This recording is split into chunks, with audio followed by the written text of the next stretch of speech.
आज का टॉपिक है torque on electric dipole left in uniform external electric field. Torque on electric dipole left in uniform external electric field. क्या है torque? Electric dipole आप समझ चुके हैं। यूनिफॉर्म एक्सटर्नल इलेक्ट्रिक फील्ड क्या है? तो हम आपको बता चुके हैं कि जिस इलेक्ट्रिक फील्ड में इलेक्ट्रिक फील्ड लाइंस पैरेलल हो, जिस इलेक्ट्रिक फील्ड में इलेक्ट्रिक फील्ड लाइंस पैरेलल हो, उसको कहते हैं यूनिफॉर्म इलेक्ट्रिक फील्ड। क्या कहते हैं? Uniform electric field. जिस इलेक्ट्रिक फील्ड में इलेक्ट्रिक फील्ड लाइंस पैरेलल हो, उस इलेक्ट्रिक फील्ड को कहते हैं यूनिफॉर्म इलेक्ट्रिक फील्ड। यह बात हम आपको बता चुके हैं। डायरेक्शन क्या बताए थे? पॉजिटिव चार्ज से नेगेटिव चार्ज की ओर, पॉजिटिव चार्ज से नेगेटिव चार्ज की ओर इस इलेक्ट्रिक फील्ड का डायरेक्शन है। यह चीज हम बता चुके हैं। कहां पर? इलेक्ट्रिक फील्ड लाइंस टॉपिक पढ़ा रहे थे उसमें। ठीक है, तो यह एक यूनिफॉर्म इलेक्ट्रिक फील्ड है, एक्सटर्नल फील्ड, जिसमें कोई इलेक्ट्रिक डाइपोल है, जिसमें कोई इलेक्ट्रिक डाइपोल है ए बी, जिसके इंड ए पर माइनस क्यू चार्ज है और इंड बी पर प्लस क्यू चार्ज है। यह dipole suppose that theta angle बनाते हुए स्थित है। यह डाइपोल क्या है? थीटा एंगल बनाते हुए स्थित है। किससे? इलेक्ट्रिक फील्ड के डायरेक्शन से। ठीक है, तो सबसे पहले इस बात को फिगर बनाइए। यहां हम लिख रहे हैं, let an electric dipole of length 2a, electric dipole AB of length 2a is placed in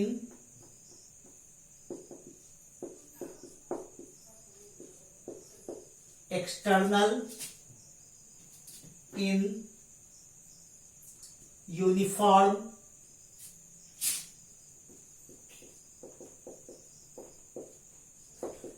external electric field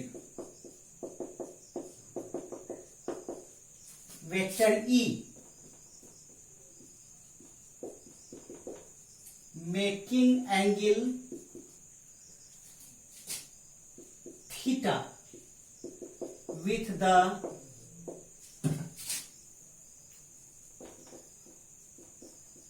direction of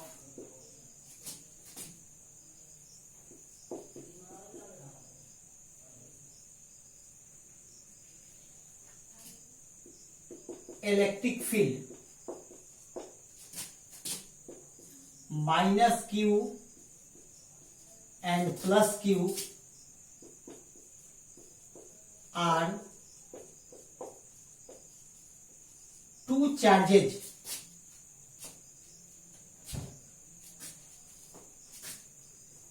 lies at its ends A and B respectively। यहां पर लेंथ 2a आप दिखा सकते हैं, ये length 2a। ठीक है, सबसे पहले इसको नोट कर लीजिए।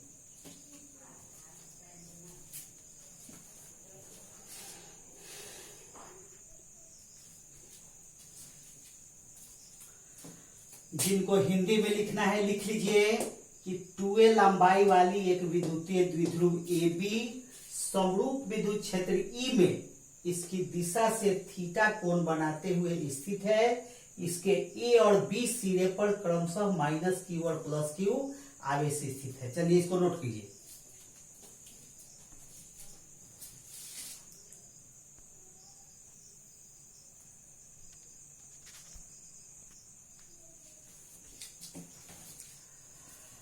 चलिए देखिए,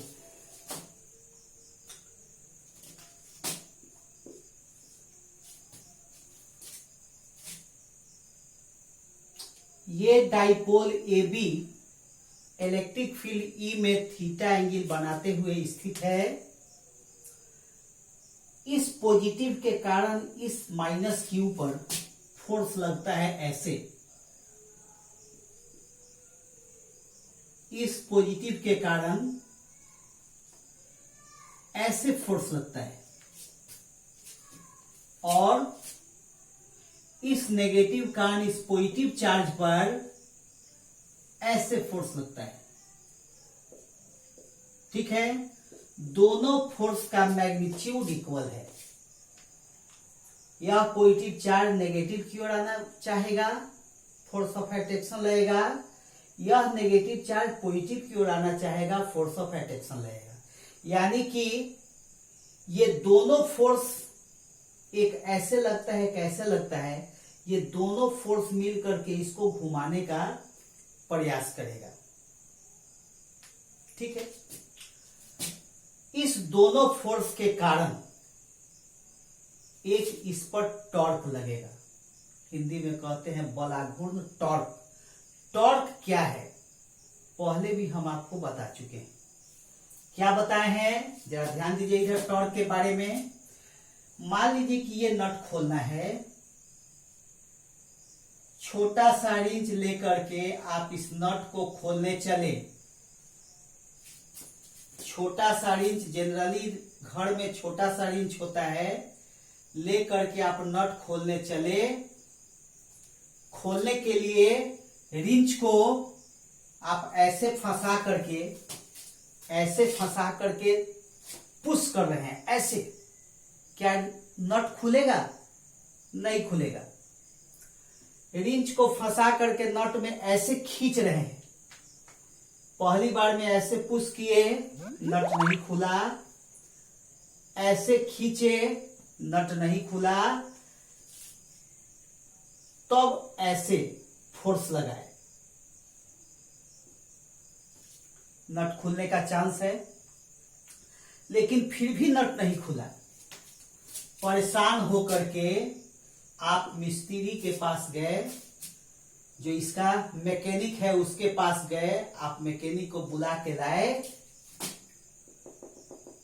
मैकेनिक जो है बड़ा सा रिंच लेकर के आया और जिसको आप परेशान थे खोलने में, बहुत कठिनाई महसूस कर रहे थे, नहीं खोल पा रहे थे, वह सेकेंडों में आपके सामने इस बड़े रिंच से खोल दिया इस नट को। फोर्स आप भी लगा रहे थे, फोर्स वह भी लगा रहा था। अंतर क्या था? आपका रिंच छोटा था, उसका रिंच बड़ा था। यानी ये R, इस डिस्टेंस को R से रिप्रेजेंट करते हैं। ठीक है, ये फोर्स इनटू R, फोर्स और परपेंडिकुलर डिस्टेंस R का जो प्रोडक्ट है, यही क्या करता है? रोटेशनल इफेक्ट प्रोड्यूस करता है। ये फोर्स और परपेंडिकुलर डिस्टेंस का प्रोडक्ट क्या करता है? रोटेशनल इफेक्ट प्रोड्यूस करता है, घूर्णन प्रभाव उत्पन्न करता है और इस नट को घुमा देता है। इसी को हम लोग कहते हैं टॉर्क। क्या कहते हैं इसको? Torque. Force into perpendicular distance. Torque का मेजरमेंट कैसे होता है? Force into perpendicular distance. जिस तरह किसी वस्तु को आप डिस्प्लेस करने के लिए फोर्स लगाते हैं, उसी तरह किसी वस्तु को आप रोटेट कराने के लिए टॉर्क लगाते हैं। ठीक है, रोटेट कराने से, केवल फोर्स लगाने से रोटेट नहीं होगा। क्या है, केवल फोर्स लगा रहे थे, रोटेट नहीं हो रहा था। जब टॉर्क का वैल्यू बढ़ा है, आर का वैल्यू बढ़ा है, तो टॉर्क का वैल्यू बढ़ा है, तो आप इस नट को रोटेट करा सके हैं। इसलिए टॉर्क बराबर क्या हुआ, फोर्स इंटू परपेंडिकुलर डिस्टेंस। बड़े बड़े गाड़ी में, ट्रक में, व्हीकल में, ट्रक में, बस में नट खोलने के लिए आप कभी कभी देखिएगा इस तरीके का रिंच रहता है, इस तरीके का। यहां नट में फंसा करके एक फोर्स यहां लगाया जाता है, एक फोर्स यहां लगाया जाता है, ऐसे एक फोर्स ऐसे लगाया जाता है और दूसरा फोर्स ऐसे लगाया जाता है, और तब ये जो है ऐसे रोटेट कराता है, ऐसे खोला जाता है, इस तरीके से फंसा करके ऐसे खोला जाता है, ऐसे। तो ये फोर्स और ये परपेंडिकुलर डिस्टेंस, ये फोर्स और ये परपेंडिकुलर डिस्टेंस, दोनों लेंथ इक्वल रहेगा, दोनों फोर्स इक्वल रहेगा, तभी जो है आप नट को खोल पाते हैं। ठीक है, तो फोर्स इंटू परपेंडिकुलर डिस्टेंस के प्रोडक्ट को क्या कहते हैं, टॉर्क कहते हैं। अब यहां देखिए, यहां भी दोनों ओर इक्वल मैग्नीट्यूड का फोर्स लग रहा है। इस फोर्स का मैग्नीट्यूड कितना है, निश्चित रूप से QE मैग्नीट्यूड है। ठीक है, ये पॉजिटिव होगा और ये नेगेटिव होगा। दोनों फोर्स का मैग्नीट्यूड इक्वल है, लेकिन डायरेक्शन अपोजिट है। ये इधर लग रहा है, ये इधर लग रहा है। ठीक है, इक्वल मैग्नीट्यूड का फोर्स एक नीचे लगेगा, एक ऊपर लगेगा, क्या करेगा, दोनों मिलकर के इसको ऐसे रोटेट कराएगा। दोनों फोर्स के मिलने से क्या होता है, रोटेट करता है, यानी दोनों फोर्स के कारण क्या लगेगा, टॉर्क लगेगा। दोनों फोर्स के कारण क्या लगेगा, टॉर्क लगेगा। तो सबसे पहले ये लिख लीजिए और यहां लिखिए, in this situation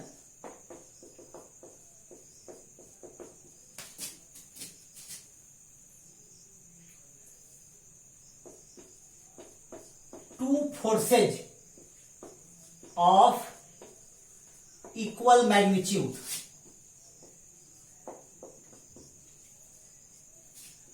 QE but opposite in direction act on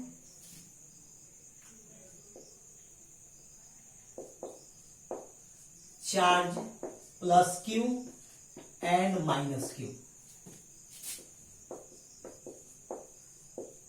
इस स्थिति में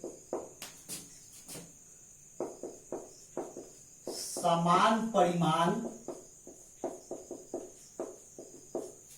परंतु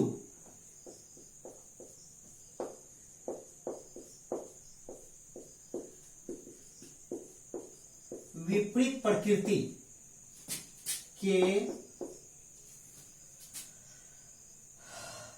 दो बल दोनों आवेशों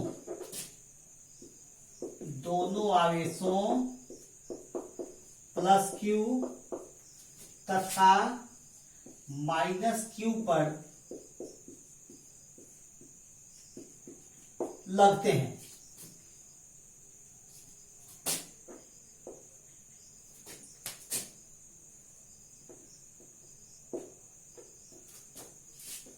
Due to these two forces,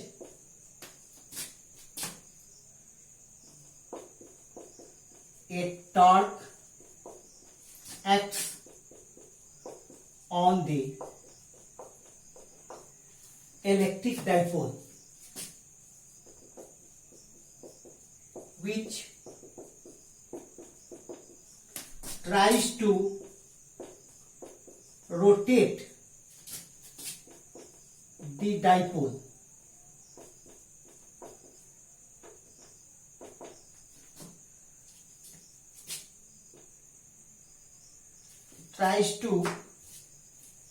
rotate न लिख करके इसको ए लाइन लिख लीजिए।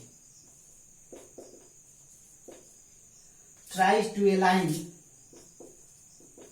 the dipole in the direction of electric field.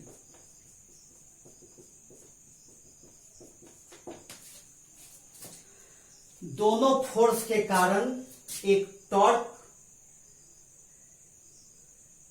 कार्य करता है, एक टॉर्क लगता है इस डाइपोल पर, जो डाइपोल को क्या करता है, इलेक्ट्रिक फील्ड के डायरेक्शन में ऐसे रोटेट करा करके इलेक्ट्रिक फील्ड के डायरेक्शन में लाने का प्रयास करता है। ठीक है, तो सबसे पहले इसको नोट कर लीजिए।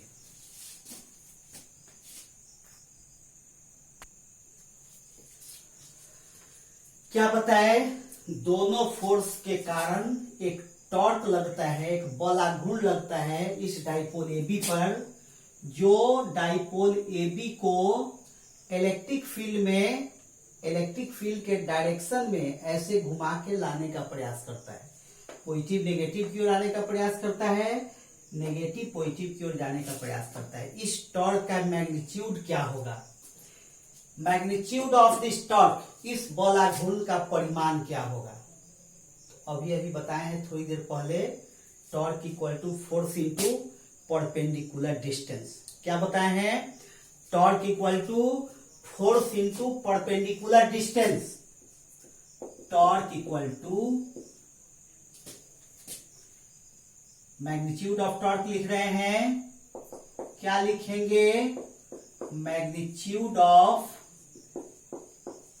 Any one force into perpendicular distance between them. दोनों फोर्स के बीच में जो परपेंडिकुलर डिस्टेंस है, किसी एक बल का परिमाण गुना दोनों बलों के बीच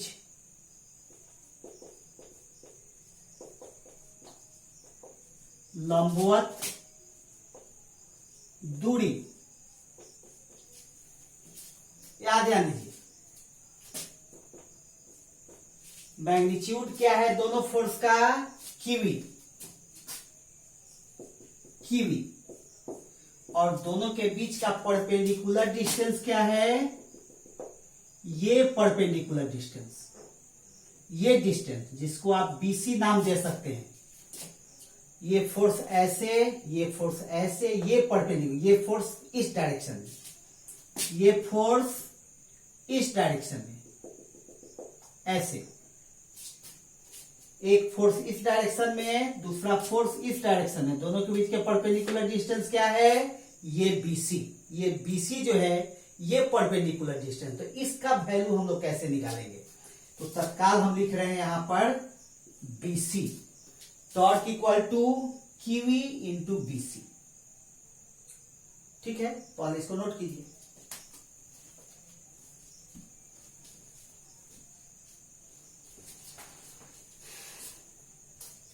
चलिए देखिए,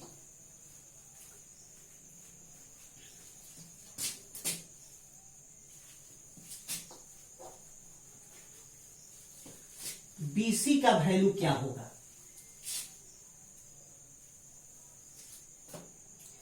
BC का वैल्यू क्या होगा, टॉर्क इक्वल टू QV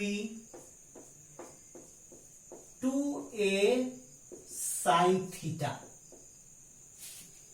यह BC 2a sin थीटा कैसे होगा, कुछ लोग समझ रहे हैं, कुछ लोग नहीं समझ रहे हैं। जो लोग नहीं समझ रहे हैं यहां ध्यान दीजिए, यह थीटा तो यह भी थीटा, तो साइन थीटा इक्वल टू कितना, sine theta equal to BC by AB, यानी कि BC बाई 2a। A से B तक का लेंथ क्या है, 2a, इसलिए BC इक्वल टू क्या होगा, 2a sine theta. BC equal to क्या होगा 2A sine theta. Cross multiply कीजिएगा, BC इक्वल टू क्या हो गया 2A साइन थीटा। तो यहां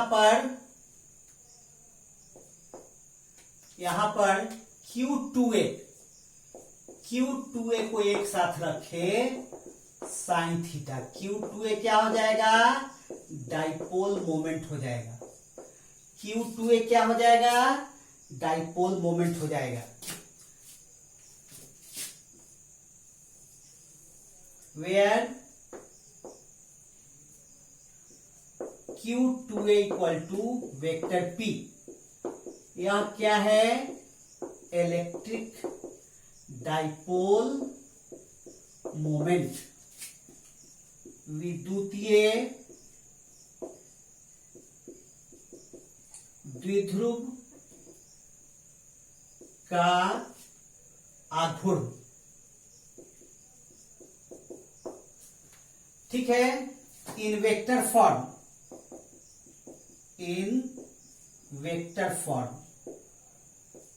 टॉर्क जो है वेक्टर क्वांटिटी है Pe साइन थीटा। आपको याद होगा A क्रॉस B, वेक्टर में जाइए, A क्रॉस B का मैग्नीट्यूड क्या था AB sine theta. Mod means magnitude, A cross B का मैग्नीट्यूड क्या था AB sine theta. AB sine theta को वेक्टर फॉर्म में क्या लिखिएगा A क्रॉस B लिखिएगा। उसी तरीके से Pe साइन थीटा को क्या लिखिएगा P क्रॉस E। ये हो गया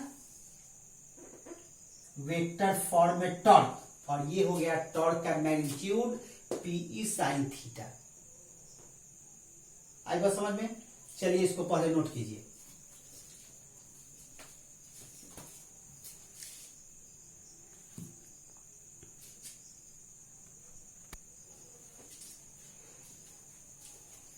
अब कुछ स्पेशल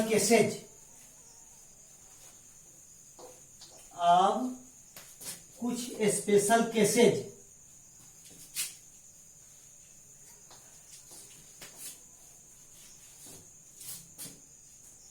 देख लीजिए। स्पेशल केसेज, एक number, if theta equal to 0 degree और 180 डिग्री। अगर थीटा, एक minute, theta equal to 0 degree, then torque क्या होगा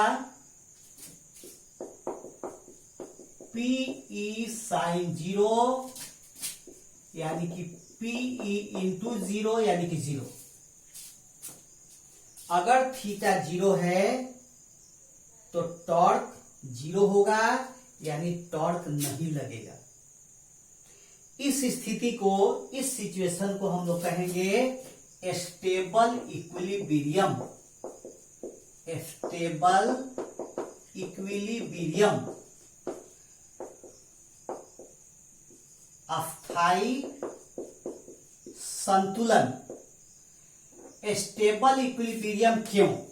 इसलिए कि प्लस पॉजिटिव जो है नेगेटिव के पास है, नेगेटिव पॉजिटिव के पास है।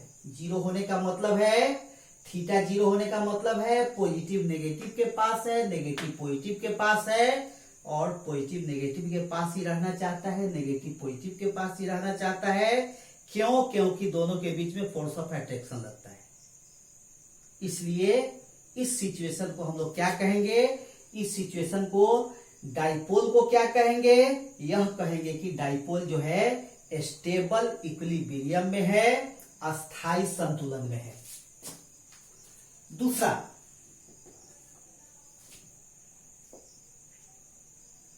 If theta equal to 180 degree, तब टॉर्क कितना लगेगा? Then torque equal to Pe sine 180 degree. Sine 180 कितना होता है? 0। यानी इस स्थिति में भी टॉर्क 0 होगा और इस सिचुएशन को हम लोग कहेंगे अनस्टेबल इक्विलिब्रियम। क्या कहेंगे हम लोग? अनस्टेबल इक्विलिब्रियम, अस्थायी संतुलन। अनस्टेबल क्यों? अनस्टेबल क्यों?